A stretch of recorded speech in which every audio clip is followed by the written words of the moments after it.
បាទជំរាបសួរបងប្អូនទាំងគ្នាហើយនេះជាវីដេអូទៅទទួលអ្នកម្ដាយនៅពលានយន្តហោះឈឺប៊ឺសេនទ្រីណាកូយ៉ា International Airport ហើយវីដេអូនេះគឺនៅថ្ងៃទី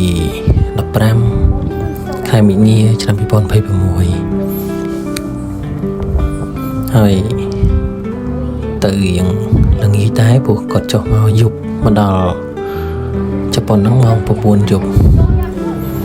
ហើយនេះមើលតាមផ្លូវទៅយកទៅសុបាយណាទាំងចៅទាំងម៉ាម៉ាក់គេសុបាយណាផ្លូវចដាយន្តកាត់ទៅពលានហ្នឹងគឺសុបាយនឹងរត់តែម្ដងបាទ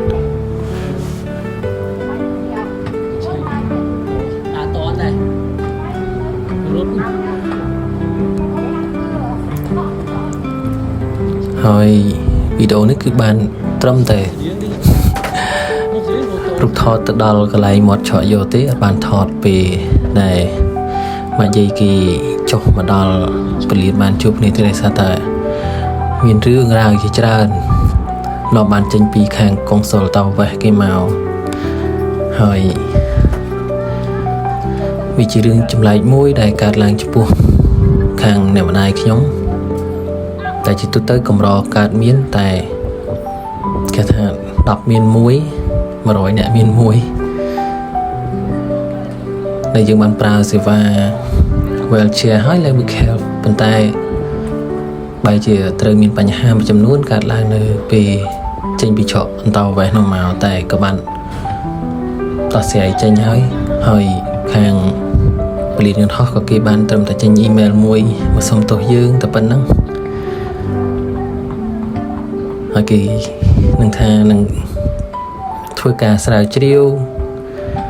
ពិនិត្យមើលលើករណីហ្នឹងតែមកដល់ថ្ងៃនេះថ្ងៃចូលសលេងនេះក៏មិនទាន់បានឃើញអីទាំងអស់ដែរ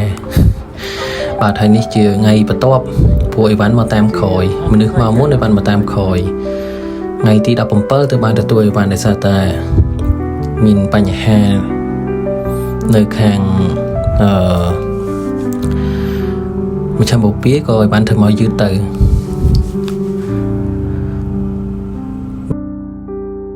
បាទនេះជាថ្ងៃចាប់ដើមចេញពីផ្ទះដំបូងដើរលេងជូនម៉ាយាយរបស់ស៊ូចាំងទៅដើរលេងនៅម្ដុំផ្ទះមកស្គួនក្រោយផ្ទះហើយដំណើរអត់មានគោលដៅទេដើរជុំវិញផ្ទះលេង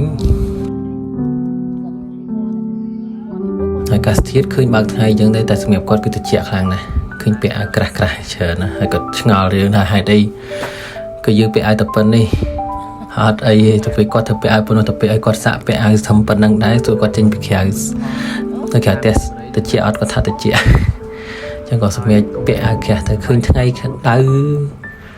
បើកមេឃដូចថ្ងៃដៅទេតែទៅពេលអាកាសធាតុខាងក្រៅគឺខ្យល់បក់ត្រជាក់ខ្លាំងណាស់បាទមេឃបើកថ្ងៃតែត្រជាក់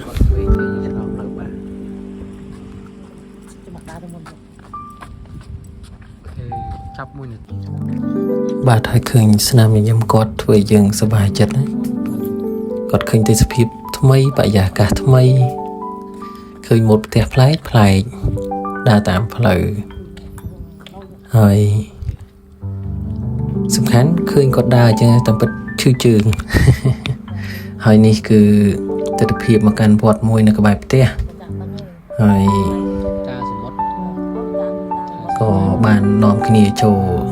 ទៅលេងទាំងអស់គ្នាទៅទាំងខ្ញុំទាំងម៉ាក់ខ្ញុំជាវត្តមួយនៅក្បែរផ្ទះខ្ញុំតែងតែហៅវត្តលោកតាសមុទ្រចឹងទៅហើយនាំគាត់ទៅដល់កន្លែងបោះកាក់ហើយនិយាយថាបួងសួងរហូតបួងសួងដូចណាក៏មិនដែរចោលកូនដែរបាទហើយនេះដល់វគ្គថតរូបបាទហើយម៉ាក់ខ្ញុំគឺចូលចិត្តថតរូបណាទាំងរូបថតស្លឹកទាំងរូបថតវីដេអូជាពិសេសគាត់ចូលចិត្តថតរូបស្លឹកច្រើនហើយពីច្រើនមូលហេតុដែលគាត់ចូលចិត្តថតរូបស្លឹកហ្នឹងគាត់ក៏បាននិយាយតែគាត់ប្រាប់ខ្ញុំក៏ភ្ញាក់ដែរគាត់ថាថតរូបស្លឹកច្រើនគាត់យកទៅផុសទៅថ្ងៃ ថ្ងៃណាដែល memory នឹងវាវិលមកវិញអញ្ចឹងទៅវាលោតឃើញបញ្ជាក់ថាគាត់ដល់ថ្ងៃនេះឆ្នាំមុនឆ្នាំ2ឆ្នាំមុនអីចឹងទៅគាត់បានមកលេងឡើងនេះធ្វើឲ្យគាត់ចងចាំអញ្ចឹងណាអនុស្សាវរីយ៍របស់គាត់ធ្លាប់ទៅណាខ្លះគាត់ដើរលេងច្រើនកន្លែងម៉ាក់គាត់បានដើរលេងច្រើនកន្លែងនៅស្រុកខ្មែរហើយឥឡូវគាត់បានមកជប៉ុនគាត់ចង់ថតរូបឲ្យបានច្រើនម្ដងគាត់ធ្លាប់មកការទទួលសញ្ញាបត្រពួកខ្ញុំអាសាហើយលើកនេះគាត់មកលេងជាលើកទី2ហើយថត style គ្រប់តែម្ដងបាទគ្រប់ style ហ្មងស្អាតតែជាពិសេសគឺលើកដៃស្ដាំលើកដៃឆ្វេងទាំងតែម្ដងលើកដៃស្ដាំបាទដៃស្ដាំដៃតនេថតលើកណាគឺលើកដៃស្ដាំនឹងហ្មងបាទហើយឃើញគាត់ថតសប្បាយចិត្តចឹងយើងក៏សប្បាយចិត្តយើងខាងជួបគាត់យូរដែរខានជួបគាត់3ឆ្នាំតម្រង់ដែលខានជួប3ឆ្នាំតែខ្ញុំចាក់ចេញពីផ្ទះមកខ្ទង់មកដល់ជប៉ុនជិត10ឆ្នាំជាងហើយឃើញគាត់ថតរូបឃើញគាត់មកឃើញទេសភាពទាំងសប្បាយយើងក៏សប្បាយចិត្តតាមនឹងទៀតដែរ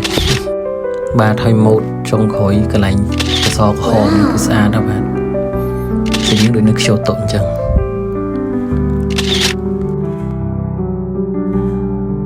ចាប់ដើមឡើងទៅលើទៅឡើងលើ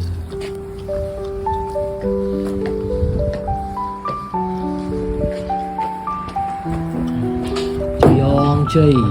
សួងជួងរុនឲ្យលឺមកនឹងរត់តក់ឡើងទៅឡើងឲ្យបោះកាក់ចូលទៅបោះកាក់ចូលនឹងផ្ទះដៃ2ដងបាទហើយតាដើមមកជួយកូនចៅយកសុខភាពសុខភាពផងណាអត់ហើយខ្ញុំនិយាយមិនជ័យនិយាយអីមិនលុយចូលហូ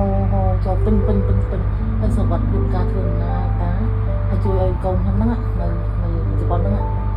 កូនហ៊ានពីភីណាកូនសាកូនស្រីចៅរបស់សុខភាពអស់ណាអស់នេះរហូត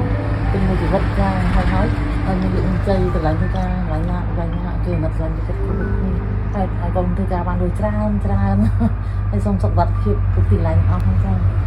កូនទាំងអស់សូមសុខភាពទាំងអស់មេត្តាចាគ្រប់សាធុបាទ